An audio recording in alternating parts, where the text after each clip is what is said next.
తెలుగు రాష్ట్రాల్లో 450కి పైగా రోబోటిక్ సర్జరీలు సక్సెస్ఫుల్ గా చేసిన ఘనత మణిపాల్ హాస్పిటల్దే.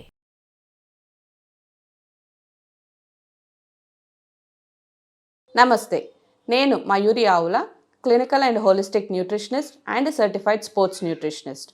డయాబెటీస్, షుగర్ ఉన్న వాళ్ళు నాటుకోడి తినవచ్చా లేదా అని చాలామంది అడుగుతూ ఉంటారు.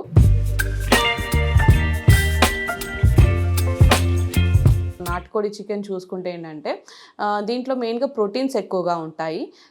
చికెన్ ఇన్ జనరల్గా చూసుకున్నా కూడా ప్రోటీన్స్ ఎక్కువగా ఉంటాయి and different types of minerals కూడా కొద్దిగా ఉంటాయి ఇందులో. నాటుకోడి ఓన్లీ స్పెసిఫిక్గా నాటుకోడి తినవచ్చా అంటే ఖచ్చితంగా తీసుకోవచ్చు.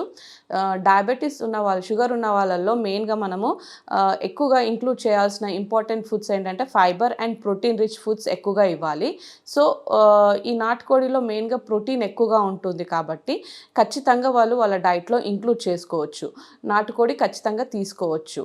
నాటుకోడికి మళ్ళీ బాయిలర్ చికెన్కి మెయిన్గా చూసుకుంటే ఏంటంటే బాయిలర్ చికెన్కి ఈ మధ్య కొంచెం అది ఆర్టిఫిషియల్గా పెంచడం జరుగుతూ ఉంటుంది అండ్ అందులో కొంచెం వాటికి యాంటీబయాటిక్స్ ఇవ్వడం ఇలాంటివి జరుగుతున్నాయి కాబట్టి అవి తీసుకోవడం వల్ల మన బాడీలో హార్మోనల్ ఇంబ్యాలెన్సెస్ అనేది కనిపించవచ్చు. కానీ నాటుకోడిలో ఏంటంటే అలాంటి ఆర్టిఫిషియల్గా హార్మోన్స్ ఇవ్వడం ఏమీ ఉండదు. నార్మల్గానే పెరుగుతూ ఉంటుంది కాబట్టి దాంట్లో ప్రోటీన్స్ అనేది ఎక్కువగా ఉంటాయి. అండ్ ఇంకోటి ఏంటంటే నాటుకోడిలో వచ్చేసి ప్రోటీన్ బయో అవైలబిలిటీ ఎక్కువగా ఉంటుంది. సో ఆ ప్రోటీన్ బయో అవైలబిలిటీ ఎక్కువగా ఉంటుంది కాబట్టి వాళ్ళు ఖచ్చితంగా తీసుకోవచ్చు. అయితే ఇక్కడ ముఖ్యంగా ఈ చికెన్ ఎలా తినాలి అనేది కూడా చాలా ఇంపార్టెంట్. సో ఈ చికెన్ని కొంచెం కూరలాగా చేసి సూప్ లాగా చేసి తీసుకుంటే ఏం కాదు, మంచిది. డయాబెటీస్ ఉన్న వాళ్ళు కానీ ఎవరైనా కూడా అలా తీసుకుంటే మంచిది. కాకపోతే దీన్ని డీప్ ఫ్రై చేసి రోస్ట్ లాగా చేసి తీసుకుంటే ఖచ్చితంగా అది ఆరోగ్యానికి మంచిది కాదు, డయాబెటీస్ ఉన్న వాళ్ళకు కూడా మంచిది కాదు. సో ఎక్కువగా డీప్ ఫ్రై చేయడం లేదా రోస్ట్ చేయడం వల్ల ఏమైపోతుందంటే దాంట్లో ఉన్న ప్రోటీన్స్ అనేది తగ్గిపోతాయి. అది కాకుండా ఎక్కువగా ఆయిల్కి డీప్ ఫ్రై చేయడం వల్ల సాచురేటెడ్ ఫ్యాట్స్ ఎక్కువగా అయిపోయి బాడీలో ఫ్యాట్ అనేది అక్యుములేట్ అవ్వడం అనేది జరుగుతూ ఉంటుంది. కాబట్టి అందుకనేసి దాన్ని ఎక్కువ డీప్ ఫ్రై చేయకుండా నార్మల్ కర్రీలాగా కుక్ చేసి తీసుకుంటే డెఫినెట్గా మంచిదే.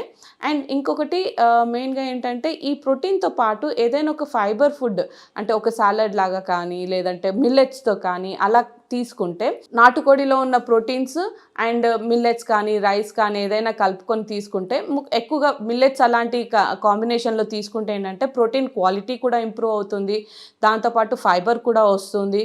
సో ఇలా కాంబినేషన్లో తీసుకోవడం వల్ల ఏంటంటే ఒక హోల్సమ్ మీల్ లాగా అవుతుంది. సో అలా ఒక ప్రోటీన్ అండ్ ఒక మిల్లెట్ కాంబినేషన్లో తీసుకుంటే డెఫినెట్గా బాగుంటుంది.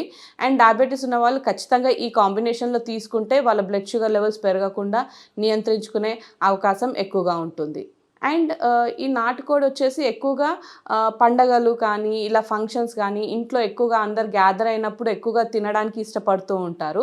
సో అలాంటి టైంలో ఏంటంటే అందరు కలిసినప్పుడు కొంచెం గ్యాదరింగ్స్ ఉన్నప్పుడు లేదా పండగలు ఉన్నప్పుడు ఇలాంటి టైంలో ఏమైపోతుందంటే అన్ని రకాల ఫుడ్స్ ఉంటాయి. అంటే ఒక హెల్దీ ఫుడ్స్ ఉంటాయి, అన్హెల్దీ ఫుడ్స్ కూడా ఉంటాయి, కొంచెం తినకూడని ఫుడ్స్ కూడా ఉంటాయి. సో డీప్ ఫ్రై చేసిన ఫుడ్స్ లాంటివి కాకుండా స్వీట్స్ లాంటివి కానీ ఇలాంటివన్నీ ఉంటాయి. సో ఇలాంటి ఫుడ్స్ అవాయిడ్ చేస్తూ పండగల టైంలో కూడా రకరకాల పిండి వంటలు అనేటివి కూడా చేసుకుంటూ ఉంటాము. సో ఆ పిండి వంటల్లో కూడా ఎంత హెల్దీ ఫుడ్స్ ఉన్నాయి లేదా అనేది చూసుకుంటూ దాంతోపాటు కాంబినేషన్లో తీసుకుంటే డెఫినెట్గా మంచిదే.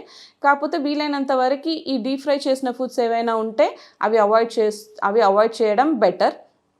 అండ్ ఇంకోటి ఏంటంటే ఇదే ఫంక్షన్స్ గ్యాదరింగ్స్ ఉన్నప్పుడు స్వీట్స్ లాంటివి ఎక్కువగా ఉంటాయి. సో అలాంటివి స్వీట్స్ లాంటివి అవాయిడ్ చేసుకుంటూ అండ్ డీప్ ఫ్రై చేసిన ఫుడ్స్ ఇవన్నీ అవాయిడ్ చేసుకుంటూ ఓన్లీ జస్ట్ ఆ ప్రోటీన్ అంటే నాటుకోడిలో ఉన్న నాటుకోడి అండ్ ఇట్లా మిల్లెట్స్ ఇట్లా కాంబినేషన్లో తీసుకుంటే హెల్ప్ఫుల్గా ఉంటుంది. వీలైనంత వరకు అవి అవాయిడ్ చేస్తే మంచిది.